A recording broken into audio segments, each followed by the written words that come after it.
తిరుమల శ్రీవారిని పలువురు ప్రముఖులు దర్శించుకున్నారు. ఉదయం స్వామివారి నైవేద్య విరామ సమయంలో తెలంగాణ డీజీపీ మహేందర్ రెడ్డి, మాజీ ఎంపీ లగడపాటి రాజగోపాల్, తెలంగాణ మాజీ మంత్రి ఇనుగాల పెద్దిరెడ్డి, తిరుపతి ఎంపీ గురుమూర్తి, ఎమ్మెల్యే జ్యోతుల చంటిబాబులు వేర్వేరుగా స్వామివారి సేవలో పాల్గొని మొక్కులు చెల్లించుకున్నారు. దర్శనానంతరం వీరికి రంగనాయకుల మండపంలో వేద పండితులు వేద ఆశీర్వాదం అందించగా ఆలయ అధికారులు పట్టు వస్త్రంతో సత్కరించి శ్రీవారి తీర్థ ప్రసాదాలు అందజేశారు. అనంతరం ఆలయ వెలుపలకు వచ్చిన లగడపాటి రాజగోపాల్ మీడియాతో మాట్లాడుతూ మిత్రులతో కలిసి స్వామివారిని దర్శించుకోవడం చాలా సంతోషంగా ఉందన్నారు.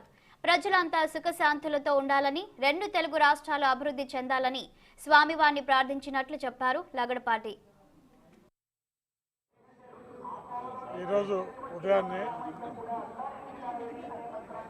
నా మిత్రులు, నా సన్నిహితులు విజయవాడ నుంచి కుటుంబ సమేతంగా వాళ్ళంతా వస్తే వాళ్ళతో పాటు స్వామివారి దర్శనం చేసుకోవడం జరిగింది. చాలా చక్కని దర్శనం వాళ్ళ లభ్యమైంది.